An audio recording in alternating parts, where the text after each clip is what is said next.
Anyway, we'll go ahead and get started. So we do this, it doesn't matter if they're yourself or if there's 20 people in the room. We do this on a quarterly basis. Our goal for today is to help you understand not only just the town of Davie doing business with us and how we do our procurement process, but also we kind of expanded a little bit farther to take it to the point where I can help educate you on outside of the town of Davie, just in government, local government in general.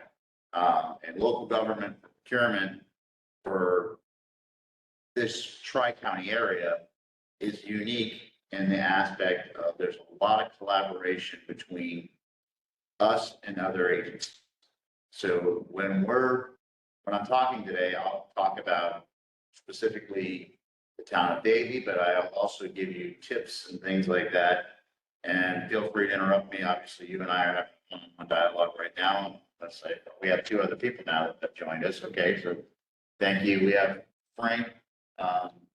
Frank, can you give me a little bit of background on, Frank, if you want to unmute, give me a background on your line of business as well.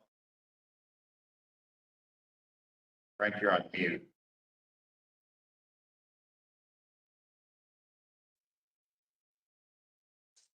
From SNI Company, Frank.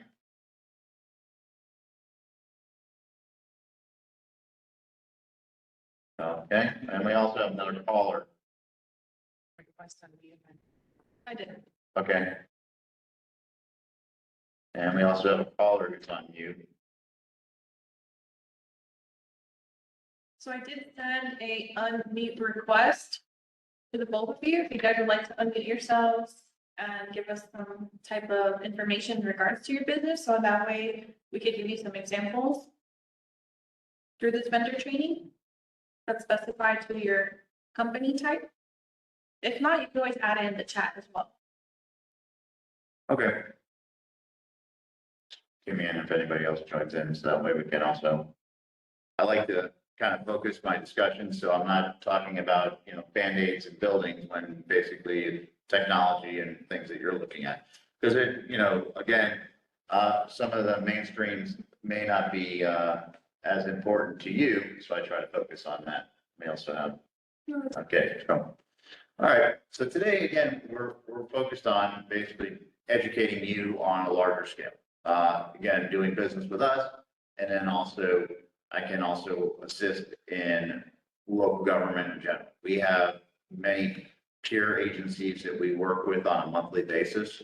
We meet and collaborate with them. So we know some of their practices, and we have a lot of things in common how we do business. So I can share some of those across the board with you. So you can expand yourself to a greater good of, competing in the range of government. Because again, there are some things that can navigate that will trip you up, and there's some simple things to avoid that don't trip you up. Because there's nothing more heartbreaking for us is to go through the process of putting out a solicitation and then getting responses back that don't meet our needs as far as the responsible. And you'll find that basically in government, that basically we look for the lowest responsible vendors. What does that mean? So it basically means that you're responsive to the solicitation, that you've met all of the criteria, you've read through the documents, you've provided everything that we've asked for. And that takes some doing. These documents are rather lengthy. There's some documents you have to fill out, you have to complete, and there's some fatal flaws. You can trip up over those if you don't submit those. So we'll talk about that a little bit more as we go through this. And then being that responsive and then responsible.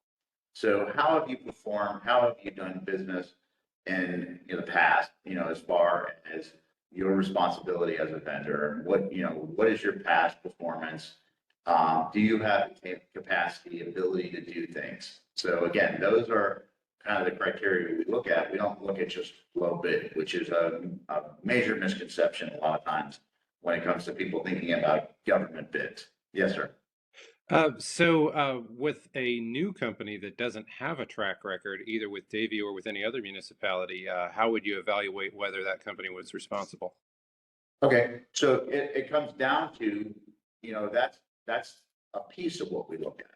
But as far as the responsibility piece, so your world, James, a lot of the things that you're gonna be looking at is RFPs, okay? You're gonna be looking at, because you're not gonna be in a bid situation where a lot of times writing tech, you have more creative field, obviously, it is, there's different types of solicitations that are out there, and your world is gonna be mostly focused on submitting proposals. And that proposal and how that's detailed is really where you're gonna have to really shine and be able to show your capacity, your ability of what you do from the standpoint of your background, and I'll talk about these things kind of as we go through, but that's going to be kind of where your focus point is. It's not about just low dollar to you. It's about basically your expertise in your field of what you do and your knowledge, experience, training, capabilities, and things of that nature. And some of the things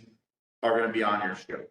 And that's going to be, and obviously need a bigger package, but there are some things that are right in your wheelhouse that are going to kind of drive to where you're at. You're going to have to kind of look at those and kind of filter some of that.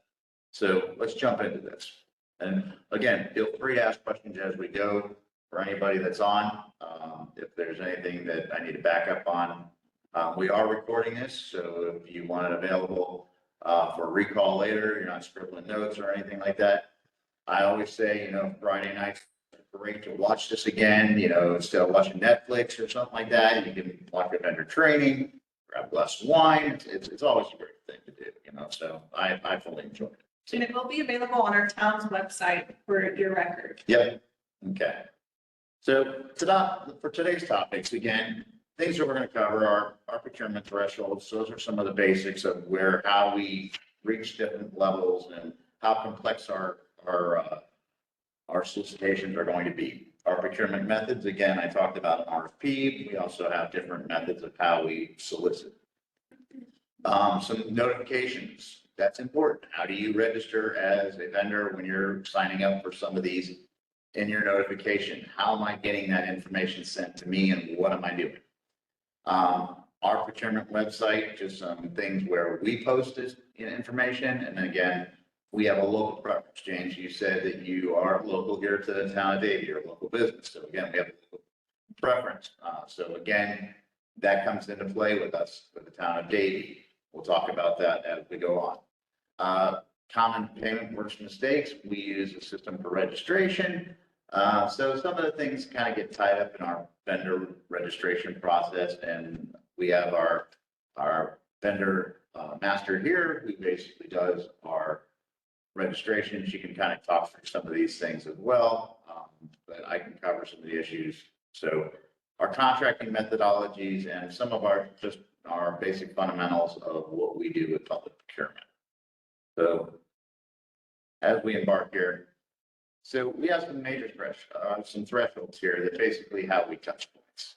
So our first up to 5,000, we really just, it's a very simple process. A lot of times our departments will be interactive in this aspect of things. If they're out hunting for certain things, we ask them just to go out and get one quote. That really is the requirement that comes to play. They can point, shoot, come to you and say, I need you to do this. And, if it's under $5,000, they have the ability to take that quotation and provide it to us.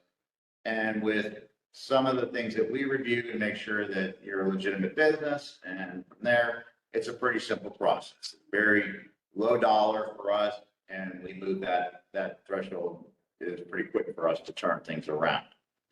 Once we get to that $5,000, we take the wheel and we get our departments to provide us specifications. They are going to give us some information detailed for what we call an invitation to quote or an informal process, or we also have informal RFPs.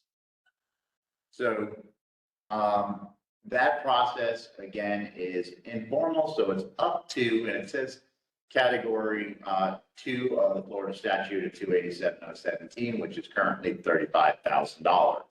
So from 5,001 penny up to 35,000, we basically have what's called this informal process. And this informal process is still, we are taking the wheel. We're advertising the solicitation through our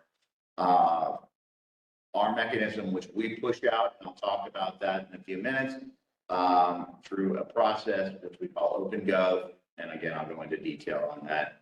But that gets the information out to you as a supplier, vendor, consultant, whatever capacity you're at, and letting you know the information of which we are seeking those services or goods. And then you're going to respond electronically back to the town, and we send it to the department for review. Again, there's a quick turnaround. It's usually within 7 to 10 days. It could be a little bit longer, but it's a much more streamlined process of getting that through instead of going to our council or to our administration to get approval. So again, fairly low to moderate dollar spent.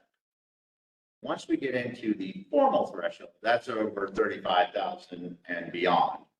That formal threshold is a process that becomes more complex. And that's reserved for more of which we call our invitation to bid, our request for proposals, and RFQs. And again, James, from talking to you, this is kind of the RFP, maybe the RFQ world is where you're going to kind of live. You're going to be looking when you see these solicitations. Those are going to be some things. There is another one out there that's called ITN, which is invitation to negotiate. That really kind of lives in your world a lot with technology. So these types of solicitations should be kind of things that, you know, when you see those come across on your emails or things of that nature, or you're searching, that should kind of focus your attention to, hey, let me take a look at this.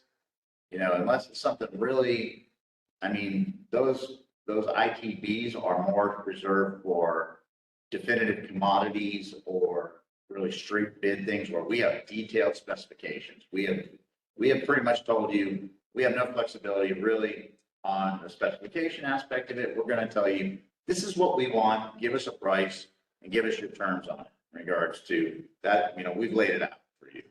You're going to write down, we're going to look at the lowest responsible vendor on that. The RFP world is a little bit different. That RFP is going to be request a proposal. We're giving you the parameters of that, and then you're going to fill in the blanks. We're going to come to you as the subject matter experts and say, I need, and I'm going to use an IT, you know, example here, because I'm not sure, you know, where other people are living in the world, but as far as on our line today, unless we have that chat or nobody has responded. Frank's company. Okay. It's Frank's company. Okay, so again, thank you. Again, you know, these areas where we're going to really kind of tell you what we need, and you as subject matters are going to come in and say, this is the best way we see this approach. And we're going to look at that approach. We're going to take that into account. We're going to take into account evaluation criteria that we've built. And we're going to evaluate your response based on that criteria. And that's going to determine what direction we're going to go. So again, you could be very detailed and very, you know, give us the best direction.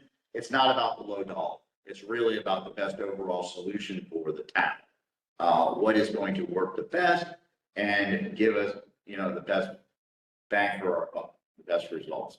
The last one is really when we're looking for only qualifications, where we're really saying, and we developed this for either sometimes a pool, or we're really looking at, we need to have the best of the best from a qualification standpoint. Then we're going to negotiate the scope and the price. So we're going to kind of sit down at the table with you, knowing you're the best guy for this, you know, in your IT space. We're going to have you develop X for us. We're going to have you build something that is a CRM software. We're going to have you build an interchange for us. We're going to have you build something like that we need to develop. And we don't really have the knowledge and experience that you have to get there, how we're going to do that. So we're going to sit down with you on that. So it kind of layers up and becomes more vast in that piece as far as from the side of negotiating and how we're going to get there. And the ITNs are a lot built a lot the same. Sometimes they're a hybrid between the two. So any questions on that? No, I think you've covered it. Okay, so again, you see here, we service all the departments, basically throughout the town. So we, from budget and finance all the way to utilities. And we have a team here that's made up of 3 procurement agents. We have a contract person, and we also have a person that does all of our high-end solicitations, our complex solicitations and things of that nature as well. So we also have a person that does a renter registration, and we also have 2 interns working with us. So with that team, we go through all of these departments. We've broken out some of our agents that work with each of these teams as subjects that basically they become experts with these certain departments. So again, I have Marcella working with me here. Marcella works with our Parks and Rec area. She also works with our Public Works crew and stuff like that. So she specializes in those areas. She also has some of the smaller departments. And then we also have like fleet and our fire and police. We kind of bundle those together. So we build that expertise with our agents. So they kind of get the same, I hate to say that word synergy, but they get that same, education working with a lot of the same common types of use. So again, our team is built with thought of those common elements when they're working with each one of these departments. So we did get a response from Frank in the chat. He informed us that he is actually, the name of his company is SNI Companies, and he is a staffing firm that specializes in IT, finance, accounting, admin, and clerical here in Fort Lauderdale. Okay, very good. Thank you, Frank. If there's anything, just throw it in the chat for us and we'll work through. And again, we do have some contracts that we've just put in place. We are going to be going out for temporary staff. It's something that I've been talking with our HR. So your timing is really good on this because we will be soliciting in the future for that. We did put out a solicitation not too long ago for augmentation services, we called it, for our utilities. And that was really kind of focused to our utilities. But we are going to be soliciting a broader. Again, now you see on the screen here, all of the departments we service, we will be crossing that from throughout the town. So we'll from budget and finance all the way. Like I said, we do have one that specializes in utilities. But again, we will be putting one out that has a lot of job descriptions of different ones. So stay tuned because that will be probably a useful contract for us. We're using a cooperative one, and we're not finding that one to be the best solution for us. So we will be. I see. What do you say on that one? In the state of Florida, we become approved vendor with. So that's something great, and we will take a look at that. And if, once we get done today, you want to reach out to us, myself or whatever, we can talk about it a little bit more. Because again, we do use those avenues of that, so that may be an option, and it might be an opportunity for us to discuss about that. Because again, we do need these services. We currently have one, and that we're not finding to be the best overall solution. So, all right. So again, our town website. Again, we have circled there. It's at OpenGov bids and RFPs. Now, that is where you will actually go into get all of our current solicitations. If you are going to our town website, you're going to go there and you want to register with OpenGov for the town of Davie. So again, If you want our solicitations coming through OpenGov, if you're already registered with OpenGov, you want to go here anyway, just to click to make sure you're getting the Town of Davie solicitations. So you want to take that time, go in and click on that and get our town. Now, we do have solicitations prior to 2024. Why is that useful for you? That's great for doing your research. You can go in and look at all of our past solicitations, contracts, and things that we have in place. That's all public record. So a lot of things, if you are kind of looking at what we had for contracts, if you're going out for a solicitation somewhere else and you want to do some research on what are governments paying for some other contract, you can get that information on like the Town of Davies. You can pull that, what we're paying on pricing. If you do have a contract, and like Frank just said, hey, I got a contract for, the state of Florida. He can go look at our augmentation contract and basically, that's on OpenGov right now. But you can go back and look at those and say, our pricing's on there. I can beat that pricing. I'm a better service. I can provide it. We're going to take a look at that. Not to say that we're going to go and basically, bust our contracts, but we're always looking for opportunities because sometimes we may have a contract in place and we may want to supplement it. We may want to have additional services. We may not be getting 100% of where we're at with a certain company. We will look at other opportunities. It doesn't mean that we're going to. We want to honor our contracts, but sometimes there are things that opportunities for things that, Frank just basically said, hey, I'm here today and I have a contract and we are needing of additional services.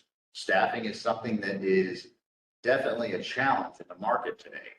We all know this, especially for temporary staffing, because again, the demand is high and the, pool of people for the experience is sometimes it's tough to get. So I'm sure Frank here's my cry for help. So anyway, but again, we have our website here. We do have one link called Supplier Central. Again, we do have, I invite you to take a look through our website, go through and, the one on the bottom, you definitely don't want to be on. That's our debarred vendors list. And, we do, if we go through the debarment process, we do list that out there. But we're not going to focus on that today. That's not our goal. But we do have that. We do have a responsibility to make sure that if we go through a debarment process, that we're going to put them out there. And that is not exactly one of the places you want to be on. So, OpenGov. James, are you aware of OpenGov? I have heard of it. That's it. Okay. So Frank, if you are there, are you using currently OpenGov at all? Thumbs up, anything kind of?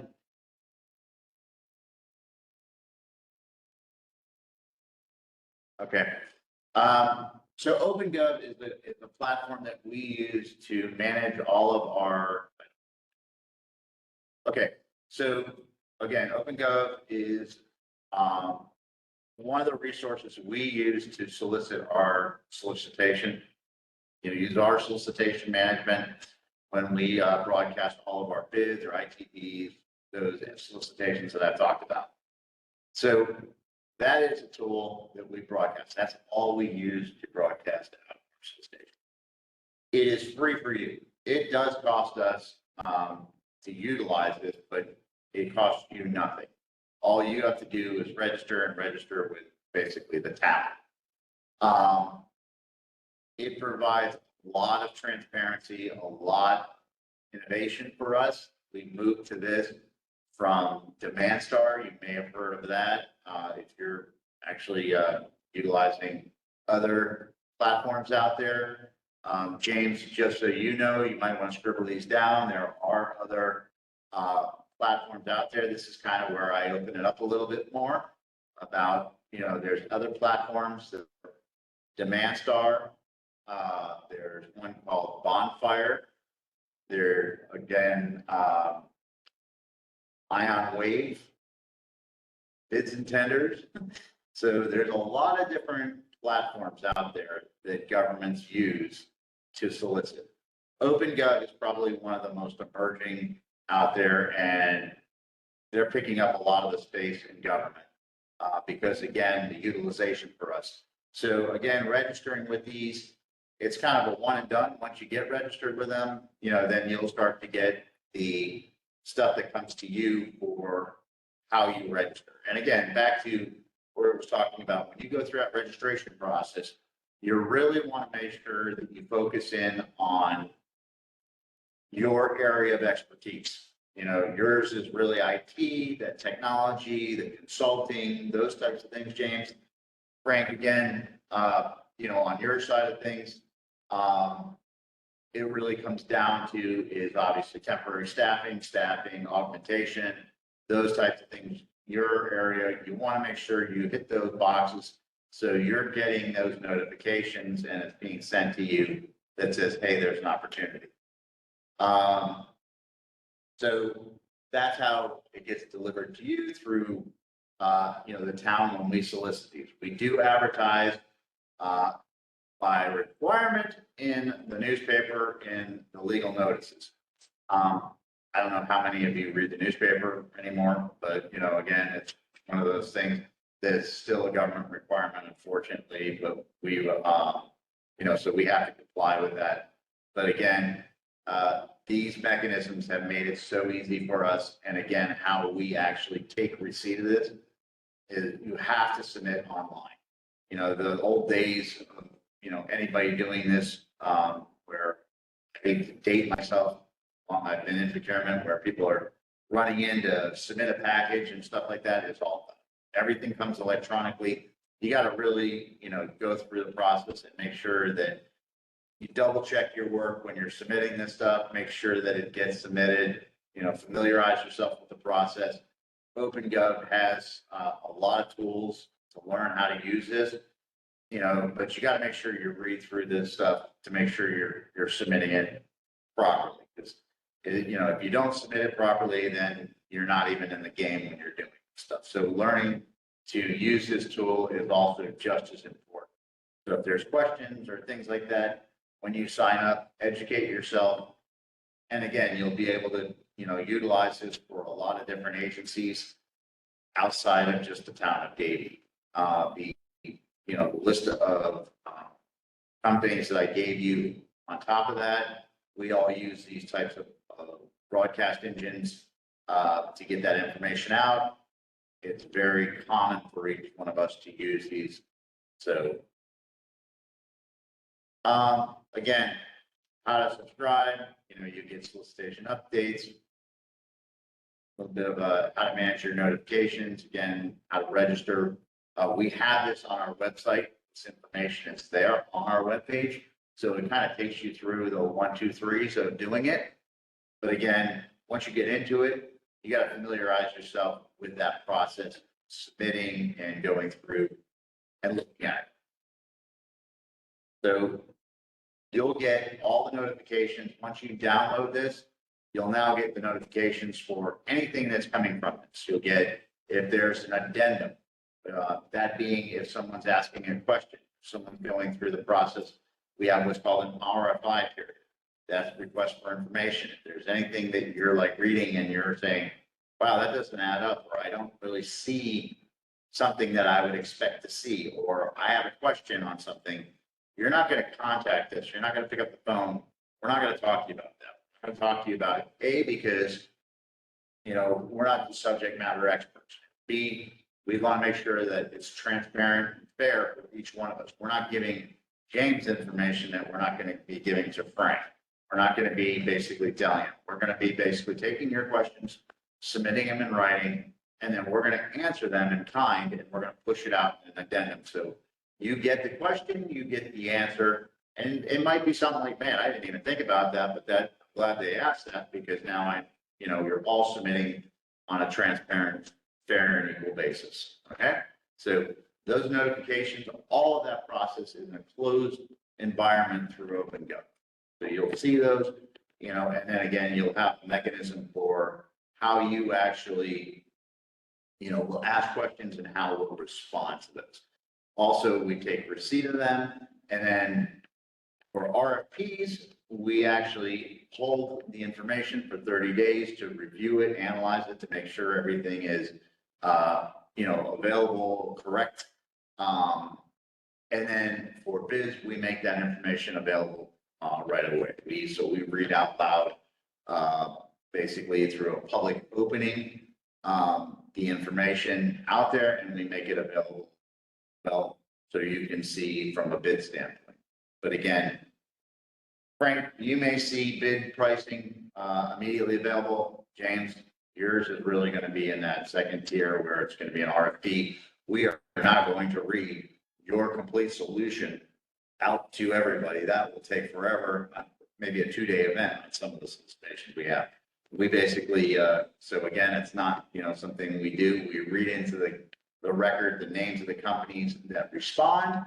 And then again, you have that kind of blackout period for 30 days where we're really not, unless we make a recommendation sooner. I can tell you with RFPs, highly unlikely that within that first 30 days, we're gonna make that recommendation, but it could happen, depending on the solicitation and the complexity. You said reading these out. Does this occur at like a town council meeting or what? No, we do it. There's actually an opening. When we have it basically when the we call it an opening, but it's really the closing of the solicitation for the process. But if we actually, so we'll open, it's like from the old days when we open the packages, but we only read in like on RFPs for the names of the company that respond. But like on a bid, if it was a line item bid where there's pricing that is there, we'll read in the price. We don't go into really a lot of detail. But again, we make stuff available. If you look at our website, we pride on the fact of transparency of we putting all of the information out there, all the documentation to make it available. It's available under Chapter 119 of the Florida statute unless it's proprietary. And again, that could be in your world a lot when you run into trade secrets, proprietary. IT is one of the areas that basically has a lot of that. But you have to really understand Chapter 119, James. If you're not looking at the Florida statute of 119, you should make that something of go on to Google, look up Florida statute 119. Frank, that works to your advantage to be able to utilize sunshine law. It is what's available and what's not available as far as public record. And that's a FOIA or Freedom of Information. Really comes down to, what we and when we share it, how we share it, what's legal, what's not legal to share information. Again, technology is one of those areas that is a tricky one because again, there's very proprietary stuff that's trade secret. But when you submit this stuff, if you want to call it confidential, you want to call it, you have to read 119. You have to point out the section of 119 that applies to it. And then you have to make that claim and we evaluate it if we find it to be legit or not. We always give you the option. If you do claim it under that and we disagree, you always have the option to recant your submission and basically say, oh, I feel this is too much of a risk for me. I'm not going to make this available, and so be it. But again, this covers more than the town of Davie. This is for government in general. Okay, so basically, when you're looking at this, is a bigger picture thing. So know your rights when it comes to this under these statutes under 119. Okay, because again, it could affect you in a manner where you don't want to be compromised, or you have available information that you have right to be able to review and assure that you were treated fairly, or you were treated, there was information that how we came to a decision or how we made a determination on things. And again, we do public meetings, we do postings. So these are things that you have to your availability. And that's really important because you're involved in the process. When we have evaluation committee meetings, wow, Someone is really trying to get a hold of me. Sorry about that. Turn down my volume all the way off here. Add a notification. Anyway, but again, knowing your rights is really important to this when you're bidding on government projects or you're involved in solicitations, because again, you want to have the right to be able to review this stuff and make sure that you're treated fairly. And going through that process and how people make decisions. Is there any disadvantage from a vendor's perspective to claiming that that something is confidential or proprietary?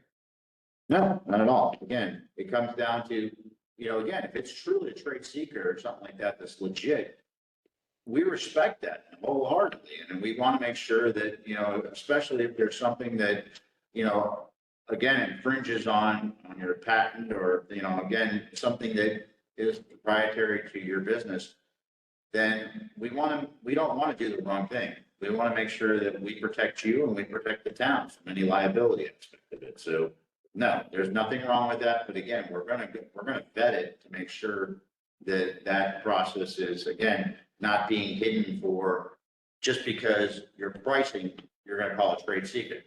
Pricing is not a trade secret. We're not gonna call it, so those things, that we'll go through and evaluate. I know some people want to call their pricing secrets and stuff like that, but that's not going to be the case. That's where we have to draw the line. But if it's something legitimately like code that you've written that is specific and is proprietary to you, that you have ownership to, and only you're licensed in, then certainly, absolutely, that's something that you want to not make available for people to, be able to, because this stuff goes out on the web. This stuff goes out on our website. We post a lot of this stuff. We make it available for other people to look at. And again, if it's not for those eyes, then you certainly want to be protected from that. Okay. So again, Supplier Central, I tapped on this a little bit. Again, chock full of fun information, how to, all kinds of great information on our links and things of that nature that we have, when we're doing our next training event. So again, this is kind of a page where we put our information out and, what's new when we're doing things. This is also a good way, we do have one here for our survey. Let us know, give us some feedback on how we're doing. As far as, if there's something that, you want to give us some feedback on, definitely, we take that very seriously. So this is kind of one of the things that we put together for you, just kind of a listing. And again, this information can be available for you. But build yourself these, what we call toolkits. And again, I talk in generality of a bigger picture from a government standpoint. We're always asking for this stuff. And again, even if we don't ask for it, in this realm, a lot of times put this information in there, okay? Because it's about putting your best foot forward, all right? A lot of times if you respond with very bleak information and we have to guess at what you're at, then there's, we got gaps. So we say, put this stuff together, make a like a portfolio or some type of dossier of yourself and give us this information. Give us your profile, your history of your company. What's the mission statement? What are you about as a company? Give us your contact information, build your, a transmittal letter, give us, some information. But again, if you're doing this, make sure when you're going through it, your transmittal letter, make sure that you are not being agency specific and you submit that with basically the city of Pompano Beach on there. Then we know you've got some canned stuff. You got to go through this stuff. And when you're putting this stuff, make sure that, thank you, city of Pompano Beach, and you're submitting to the town of Davie. That's a little bit like, okay, be careful. Delve into the details. A lot of this stuff when you're looking at it, believe me, we've seen it before. We've seen this, rebate stuff from other agencies, and it never really looks like you really took the time to put any effort into it. And you just, spit stuff back out from somewhere else. Go through, basically give us a profile of completed projects. If it's, obviously, pictures say 1,000 words, but, again, computer stuff, I don't know if you can take pictures of ones and zeros, but no, I'm just saying that, when it comes down to it, again, a lot of projects and things of that nature, make it easy for yourself, put your best foot forward, give those projects, give, an overview of those.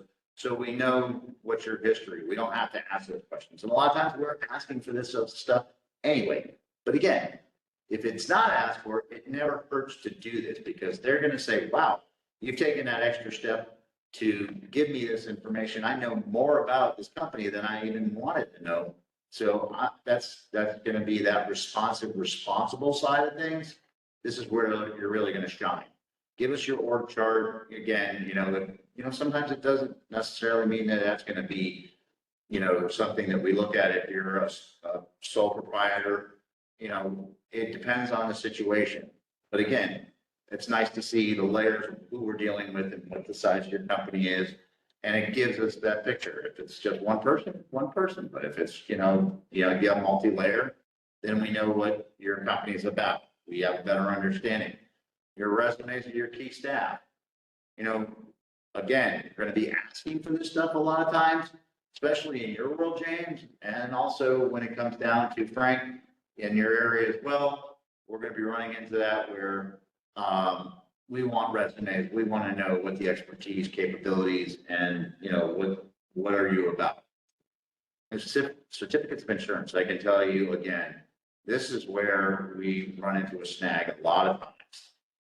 And Laura, has challenges when it comes to why certificates of insurance. Well, when you're first submitting, you just want to know what your insurance coverage levels are. We just need your first page that really shows that you have our basic insurances. And we have those listed in there. And a lot of times we have a checklist to make sure that you have those. James, in your world, sometimes professional liability is going to come into play. And even over on Frank, some of the things you're going to be like, why do you require automotive? Well, if you're coming on here, you're going to need automotive insurance. Same thing with you, James, believe me. If you're going to be coming to the site, we want some basic ones like workers' comp. You're going to be exempt as far as if you're a sole proprietor. But again, we want to know that the town's covered from an insurance standpoint. And even like I said, in your world, professional liability, if you put something in place and it goes kaboom, we want to make sure that we have some errors and omissions or some things that you're designing. If you're in that world of designing things and things of that nature, that may come into play with you with some specialty types of insurance that are not like your general liability. W-9, again, we want to make sure you're putting your business, you have, legitimate business. We go through that process. We have a process what's called payment works, and we'll talk about in a few minutes. But you want to have that document ready for us because we're going to be asking for this. Again, if you are, equipment or anything of that nature, we want to make sure that you have the necessary equipment. You basically either own it or you lease it. I always use the example of, landscaping companies. We'll get a landscaping company to come in and hit on that. And we'll want to see their equipment list. And, they start off, we have, 37 square miles of town, and basically right of ways and parks and everything like that. And we don't want to have somebody coming in with basically, a truck, a trailer, 2 lawnmowers and a goat, basically out cutting our grass. That's not what we're going to be. You're not going to build your business with all of that land that we need to have trimmed based on a hope and promise that you're going to have this contract and it's going to take you, 6 months to build up all your equipment and your employees and things like that. That's not going to work. That's going to not be in that bucket of responsible vendor for us to do business. There may be smaller contracts for like our rodeo grounds that may work, that you can tie your goat up. You can tie, you're gonna, 2 lawnmowers may be sufficient, but that is, going to work on a smaller basis, but go ahead. You spoke about the timeline just now. I was actually curious about that in general. When you're dealing with an RFP, from RFP to final project, what's obviously the length of execution of the project can vary, but from RFP to, okay, I know I'm going to work on this project. What's a typical timeline for that? Okay, that's a fair question. So the benchmark of what we look at and we try to achieve is 90 days. Okay. And typically for a bid solicitation, we try to achieve within 45 days. Does that always work? No. Does the complexity of it become, more complicated, more process involved? Sometimes. But we look at those as standards for our benchmarks in government. Then you'll find those as benchmarks that we all use across government to say 45 for a bid, and then also 90 days to get through basically the advertising solicitation to the point of recommendation of award. And then maybe, it could be another month to negotiate a contract. So it could be 90 to 120 days, depending on where we're at, as far as those timelines are not unforeseen or unreal when it comes to it. Because again, you're talking about complexity of things that are much more high dollar. And again, the bid process is much faster, streamlined.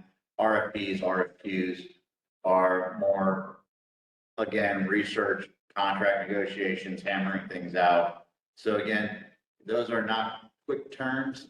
You'll have your exceptions. Sometimes they're quicker, and there can be 90 days, and that's a sterile environment where all things are firing and cylinders are going, because we have processes where we have to get to council, especially on large dollar values over 65,000, and we have to get into what's called the agenda cycle, and that in itself is a machine that has to go through a bureaucratic process of approvals and things of that nature, and that can take some time.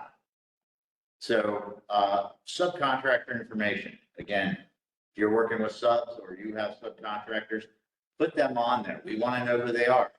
Why do we want to know who they are? Because if you have subs and we have basically had experience with them in the past, we have the right to basically say, I'm sorry, we have not really had a great working relationship with them in the past.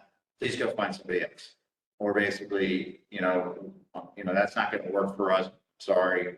If they're a subcontractor, you're going to take a hard line on. We're not going to, really kind of pick this direction. So again, we want to know that information up front. And again, licenses, any certifications, anything that you have. Again, I know that it's alphabet soup when it comes to IT, just all your certifications that you can have, basically out there for all different types of them. I'm sure that you have, or you've gone through that. Make sure you put your credentials, put your best foot forward, show all, your experience, anything that you're licensed to do or certifications that you have. Again, any questions on it? Okay. So some of the common mistakes that we run into, and again, this is some stuff that, we put through our registration process a lot of times, and we don't really ask you to register as a vendor till we get to the point where we're actually going to do business with you. But we do ask for your insurance, and we do ask for some general, again, making sure that you have adequate coverages that we know you can achieve or obtain and be able to contract with us, secure the contract with us. So again, some of our, general liability, our automotive, again, workers' compensation. And some of the things, again, they're really simple as far as just having that certificate holder, again, for Town of Davie. And if you actually have been awarded through the contract, it's going to ask to put the contract on it. So again, these are things that, we're going to ask you to have if you cannot achieve these, then basically we're going to have problems because that is kind of a deal buster for us. And again, we have to make sure that we know the town is protected from these types of insurances that have been defined by our risk management department and required. So again, sometimes they can be challenging, but get with your insurance agent, let them know in advance, hey, I'm working towards government contracts. These are some of the things that I definitely are going to need, and they're going to be quick turnarounds, or, you can't be protracting stuff. You cannot be holding you up, because if you don't, you'll miss deadlines and you'll be dependent on you, for them to get that stuff. So, make friends with them, bring them donuts, muffins, whatever, coffee, like I said, do whatever you can to make friends with your insurance people, to make sure that they're being timely, because that stuff will hold you up, and that can, lose an opportunity for that. So establish that relationship and make sure they know that this is stuff that's time sensitive, and then be ahead of it just the same when you're working on stuff. All right, again, sunbids, sole proprietor, a lot of times you can be exempt from this process. Still a good idea to register anyway, get yourself the LLC or whatever you're set up from. That is, something, again, going through this process, we want to make sure you're a legitimate business. How do we define that? Again, it's part and parcel for doing business in the state of Florida. We look at this from a standpoint of asking you to make sure that you go in, submit your documentation, and know that you're a legitimate registered business with the state of Florida. And again, bank verification, again, this really comes down to when we do our payment works, when we ask you to register as a vendor, going through this process, if you are awarded a contract, you want to verify your bank. And we register through this portal called Payment Works. It's important for us because we can pay you by ACH, and that's faster payment to you. We're not hitting you with a P card. We're not, having that 3% taken from it. We can pay you by ACH, but you have to register through this process no matter what. And again, that bank verification is important because, again, we want to make sure that we're paying the right people, and this protects the town from vendor fraud or anybody that's going through the process. I don't know if you've read the papers and found that you've heard, construction projects or other projects that are out there that people have gone in and, taken control of people's vendor registrations, sent in information that basically was untrue, and hacked into their computers, got their vendor registrations, submitted them to an agency looking like their legitimate vendor registration process, and wound up getting paid through an ACH process and wound up taking millions of dollars. So we use a third party to go through and vet this, and we have protection up to $2 million so that if anybody, bad actors, do that type of hacking or anything like that, it's protected behind a $2 million policy for us. We don't pay any more than $2 million per transaction. So again, the town has taken steps to not have fraud in this situation. So, protecting the town's dollars is most important to us. And so this process is something that can be, if you don't go through this process and navigate it properly, it will hold you up. At least, at worst, it will basically disqualify you. Reading this slide, it sounds like I'm not 100% sure. It sounds like I either need to have a landline or that my website should just have a phone number on it. Is that right? Yeah, right, Okay. Laura, or the bank. Yeah, they need somebody. They need basically, they can't. It's not a cell phone. They're not going to take it. Yeah, has to be a published phone number attached to the business. Yeah. So again, and they're not going to take a cell phone. So yes, just be wary of that. I know it's kind of a headache, but again, we can't verify it. We can approve them, but that takes our indemnity away just the same, and that puts us at risk. Okay, so if I'm hearing you right, it has to be both published on a website and it has to be a landline? Is that correct, Laura? He's saying it has to be published on the website and also be a landline. Yes, yes. Yeah, that's correct. Okay. Yep. So again, that comes down.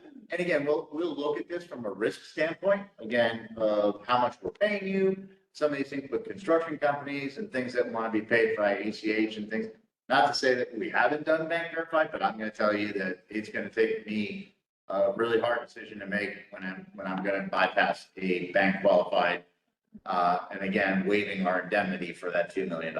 Okay, so if I'm looking at that and I'm going to evaluate the risk and I'm going to speak with my risk managers and things like that, that again, are going to slow that process or it's going to be a deal breaker for us. So again, just letting you know, it's not no, it's one of these things where it's going to take some time to evaluate the risk of this. So it becomes a game of risk analysis for us and determining if we want to do business with you from that standpoint. Okay. Again, and you're in a challenge because you're, in a different space. You're a sole proprietor from what you said, and things that we'll have to evaluate. What's your risk of, what we're dealing with? And so, and not every government agency uses payment. So again, Town of Davie has used this. You may run into it at other places just the same, but it is something that is a requirement. And again, it's a verification. Unfortunately, the bad actors of the world have definitely made things kind of take a step backwards. It feels counterintuitive, because again, I don't even have a landline at my house. We've cut the cable, we've cut the cord, things like that. So I get it. I understand, so it's part of doing business on some part. But just to add on to that, obviously ACH is not a requirement. You can go ahead and receive a check. Right. A check as well. But then again, obviously there are advantages to having ACH, such as being paid right away. And that's a great comment. And sometimes at that point, you're saying, hey, I'm not choosing ACH, all I'm choosing is a check, and that makes it easier too. If you're okay with that, just getting your check by the regular process of, coming by mail or whatever, so carrier pigeon, just sending it out, even if it's not. All right. So again, checklists, going through these types of things. Make sure you're filling out all of the documentation. This is highly important going through this stuff. Take this, I don't know, I muted it, I don't know what's going on. Anyway, filling out all those forms, going through, read all the documents, make sure you sign everything, especially the bid form.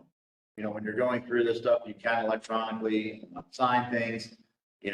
Again, going through this process is important. Make sure that you are,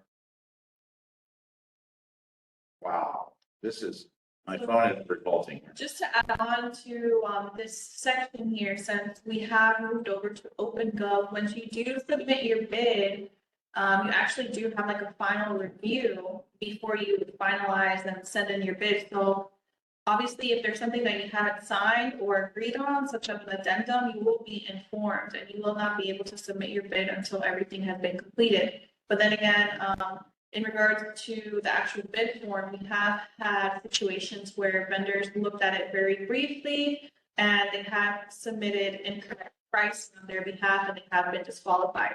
So again, you do want to take the time to obviously make sure everything is completed correctly. Right. So thank you, Marcel. That's a good point. And that's what we get into some of these things. There's fatal flaws, when you don't sign your bid form or you don't do certain things or you don't go through. And, again, we have a lot of times with OpenGov, Marcel is correct. We put check boxes in place. We've done some things where we've automated some of this to where it's kind of taken that out of the equation. You can't even get to the end of the road anymore with this. So with OpenGov, our slide may be a little outdated on some of these things, but still making sure there are some documents on there that require notarization, attesting, and different things. Those are documents that are required by Florida statute that we have. And again, some of them are, bonds, again, Florida statute requirement.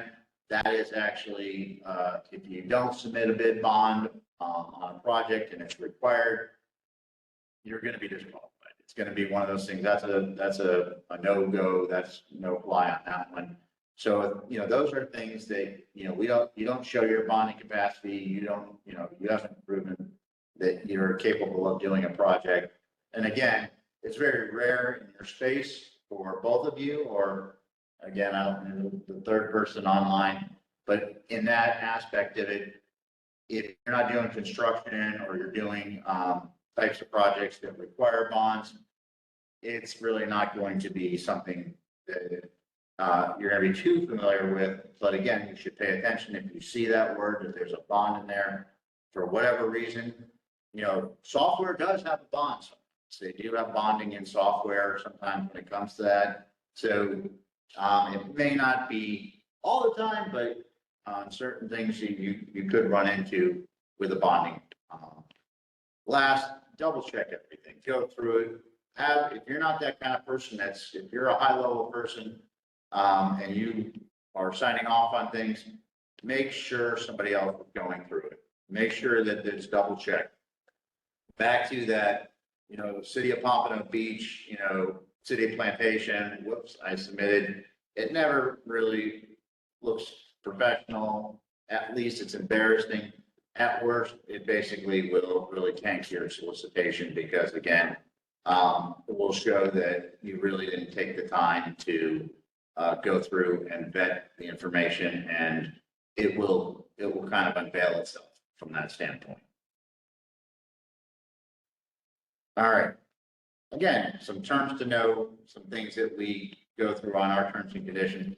Again, we have a lot of, 35 pages of terms and conditions. And a lot of it can be like buying a car, okay? You go in and how many people read your actual, when you're signing at the, sitting down and doing your mortgage or sitting down and reading that contract that they put in front of you when you're buying a car. It can be a little bit like, wow, I'm overwhelmed with all this stuff. But there are certain things that you definitely want to know and go through. So again, don't ignore all the terms and conditions, go through them.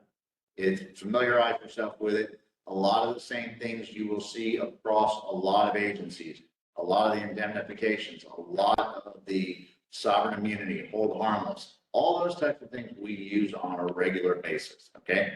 So government agencies that have those, it is part of our, process to make sure that we're, again, as a government agency, protected. So you'll see those won't be so strange to see on a lot of it. But Davie, again, in terms of ours, we do have local vendor programs. And again, we spell out here, we have some evaluation credits. When we look at it from hard bids, when we're looking at a bid, we actually take into account a 5% evaluation credit, meaning that basically if you're within about 5% and you're a local vendor to the lowest, if you're not the lowest, then basically we're going to have you do what's called a backup. We're going to give you the opportunity to go in and submit a second submission that has to be at least 1% lower than the lowest bid. If it doesn't meet that, then there's no, evaluation of it. If you can't meet that margin, you can't meet that margin. It's one of the things. Hey, I put in, I put my best foot forward. Again, we understand, so it comes down to it. When it comes to RFPs, we take it into consideration. We don't have a dollar because, again, an RFP is an overall solution. So we look at your venue of that. We don't really use that evaluation credit because that's not really a fair way to look at it. We're going to say, you're here locally in the town, and we're going to use that as a factor when we're making sure that we're evaluating to say, hey, you're a local business, our evaluator should take that into consideration in a favorable point of view.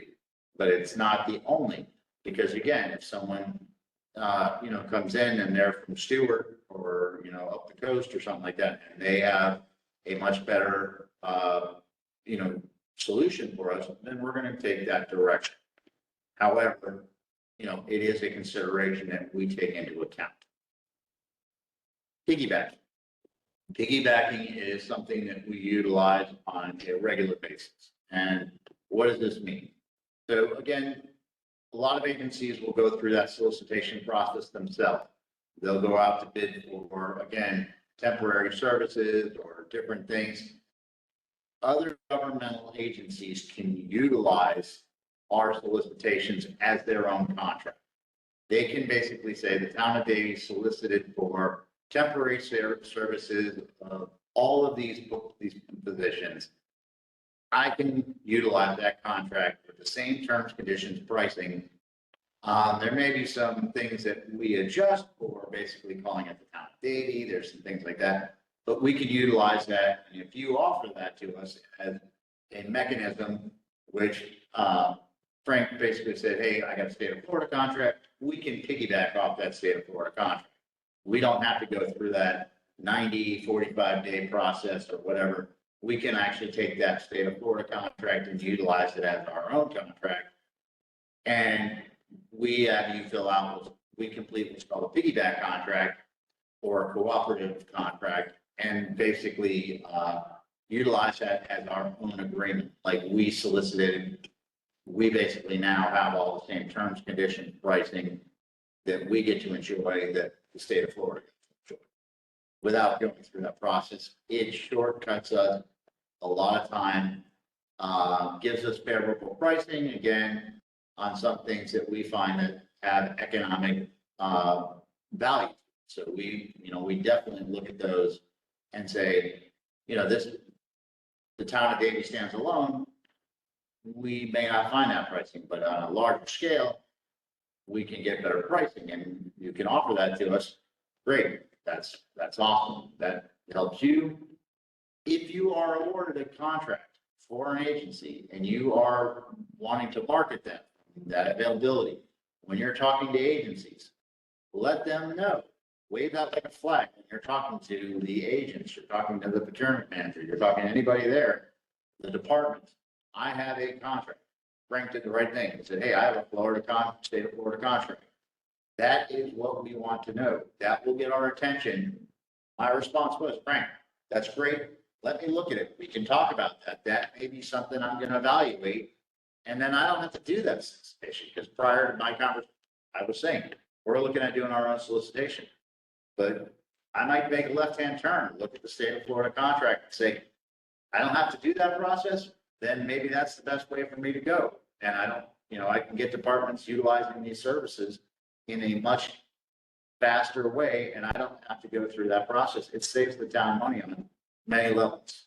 So again, we evaluate that. We don't always use that, but again, we will evaluate it to determine it may be something we want to put into our arsenal of contracts that we have that are available to us. Okay? Any questions?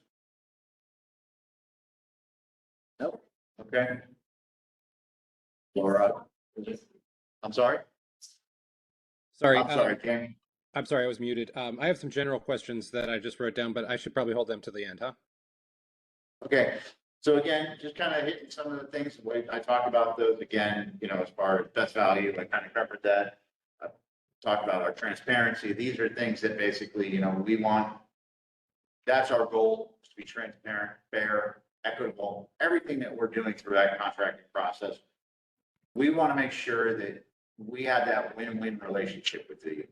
We want you to be able to succeed as a business. We want to be able to have, a great contract relationship. Don't go in and basically put yourself in a position where you're like, upside down in this process, and then come back later and be like, oh my God, I can't, I can't sustain this contract.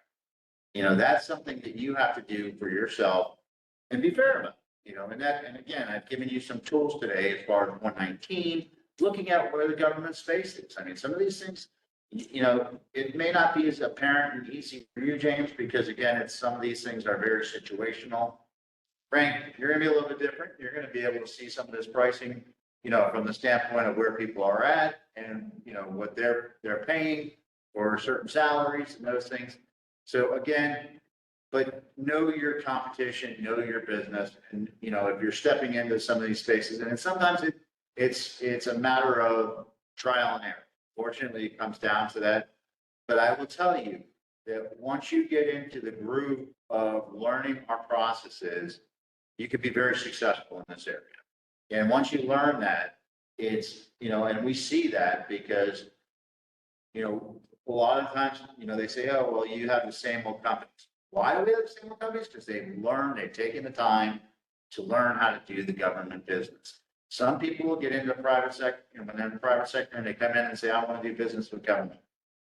And they trip over the same rock all the time. They don't educate themselves like coming today and doing that. And they get frustrated and they say, the hell with it, I'm not going to do this. That's where, you know, you got to kind of gauge that and say, is it worth, you know, for you? Can I learn this? Can I become, you know, efficient at doing this? And that's where there's some, we have trainings at the town here. We have, you know, our staff, you can reach out to me if it's something, you know, I'm here. I'm always happy to talk about procurement. I love procurement. One of those things that, you know, again, I wouldn't do this if I thought basically, you know, figure it out for yourself. It's a win-win for us because when you succeed, we succeed. Definitely sounds cliche, but it is definitely one of the things I truly believe. We work on vendor education on a regular basis. We all participate once a year. We do a what's called a reverse trade show. Well, I think they're going to more than once a year, maybe. We're part of a larger organization called NIGP. There's a local chapter here which covers about 52 agencies from the Tri-County area. We meet on a quarterly basis. We also meet on a monthly basis that we work on these cooperative contracts. One of the things that we have here on this is it says cooperative. We participate in cooperative contracts. So we pool our resources a lot of times. And Frank, one of the ones that we've used in the past was a cooperative one for staffing agencies. And that was one that was through the co-op where we've all put our resources together and solicited this as an agency that was the lead agency that said, hey, we're going to put this out, but all these other agencies are on that contract. They're named in there as part of that contract. We utilize large cooperatives such as Sourcewell. We use Omnia Partners. We use State of Florida.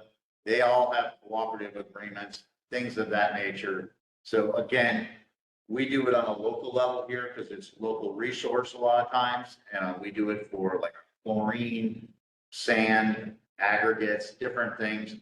We have basically a list. If you went to the Southeast Florida chapter of NIGP website, you could see a listing of all the contracts on there.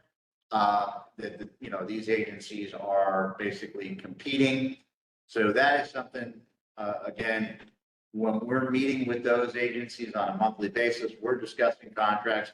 Like, for example, we recognized that we had a need for services for our scrap metal. That's a revenue contract. That basically we get money, but nobody else was basically doing this. How do we get rid of our metal? We're not throwing it in the trash can. You know, there's money in actually recycled metal. So we said, we'll take the lead and we'll put out a solicitation for revenue for all of our departments to throw into these large dumpsters, and we're getting money back as the town, basically for our scrap metal. So all these other agencies are listed on there and they can utilize that and they're getting revenue as well. So we talk about contracts that are useful to all of us, that we all basically have this certain need. Some other things are, you know, one-offs for each agency, but there are a lot of common elements that we all do. We all need parks equipment. We all need playground stuff. We all need, you know, artificial turf fields. You know, that's the new thing. There are certain things. We all buy computers. We buy from Dell on our computers, or we buy from Lenovo. Those are all cooperative contracts that we utilize. Why would I resolicit that and reinvent the wheel when there's these large volume contracts that I can get great advantages from? But there are some things that can't provide that needs to be a tailored, or maybe there's a unique element that I need from a local level to get that type of hands-on or personal relationship with those types of vendors that are more localized from that aspect of things. So we again, use all range of different ways to do business. Learning that is important, and knowing, because that can work to your advantage. But again, if you get any of these contracts, wave that like a flag, wave that like basically, to those people that you're speaking to say, I have these agreements, make them aware of it. It will work for you in many ways. And again, like Frank said, I got to stay in Florida. I might review it, and I might find it, the terms and conditions are not something I really want to, but I might solicit it myself. I might go to the co-op and say, I'm gonna put it out as a bigger solicitation and do it here locally as a Tri-County cooperative. So again, all these things are available. And first, about great information, good to know. Good. Okay, kind of getting to the end here. Again, our website, general information, again, our website, general email, during the solicitation process, you'll have that listed in there, but it's at bids@davie-fl.gov. We always put that information. Telephone number, basically. 32. So 1132 is a really number that should be on there. But anyway, 1016 is my number. If you have any questions, anything like that, you want to reach out. Again, we do this for education on your side to help you so that, again, you can not trip over that rock several times and hope that, we can help you today. So. Please remember that you can go back to our Town of Davie website and you can find more information there, as well as this recording will be published later this evening. Okay, any questions? James, you good or? Yeah, first of all, thank you so much for doing this. This has been really informative and frankly quite encouraging.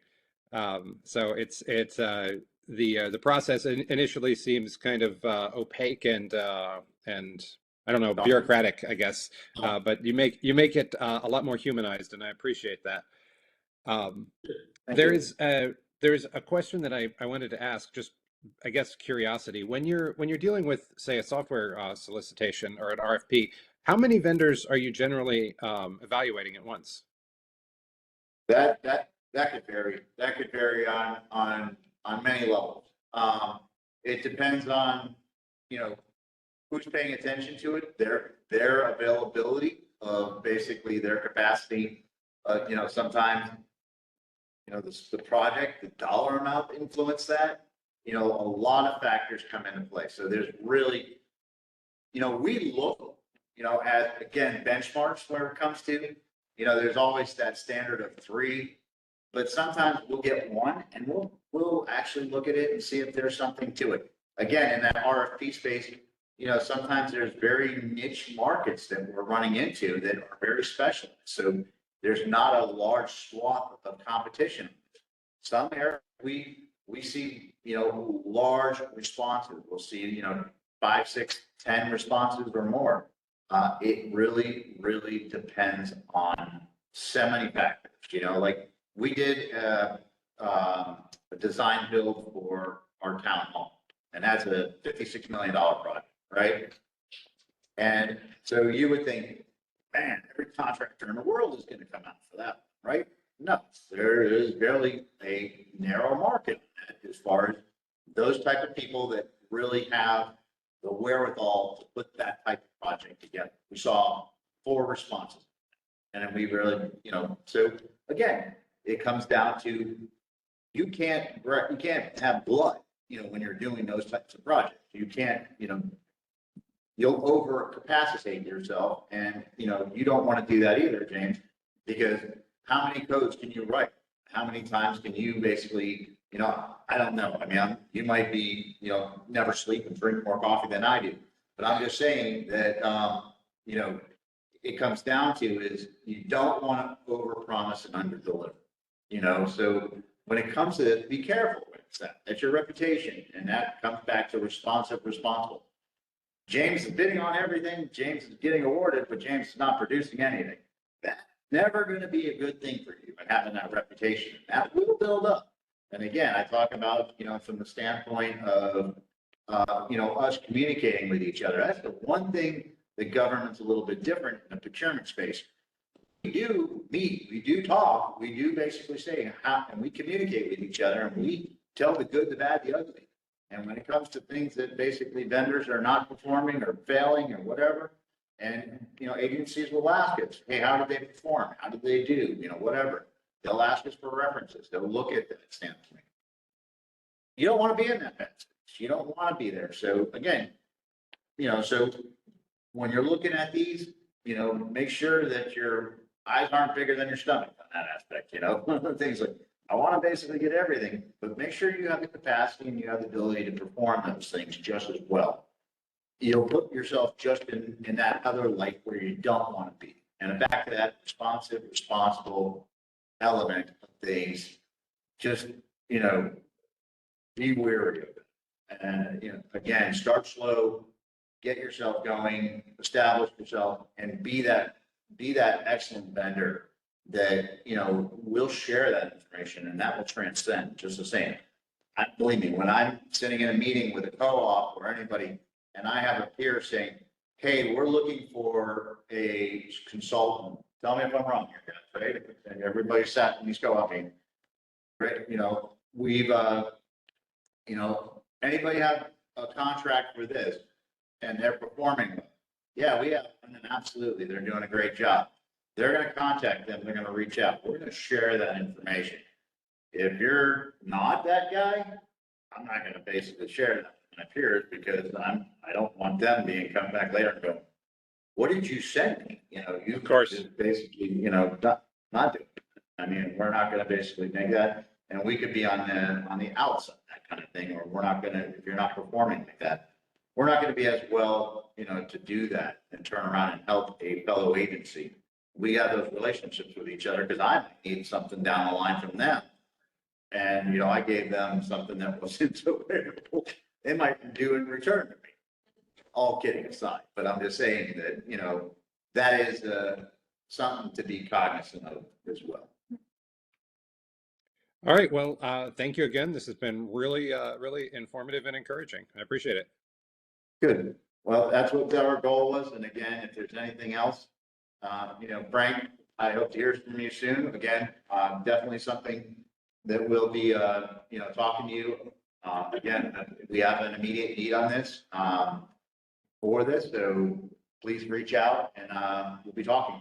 James, again, get yourself signed up, build your toolkits, both of you, get your toolkits to do these things. Again, if you want a copy of this slide deck, we can provide you that. Again, feel free to watch the video again. Again, Netflix is not always the way to go Friday nights. This is a great rewatch, so again. Get your wine now. Huh? Get your wine. Yeah, right, exactly. But anyway, have a great weekend. All right. You Enjoy. too. Thank you. Take care.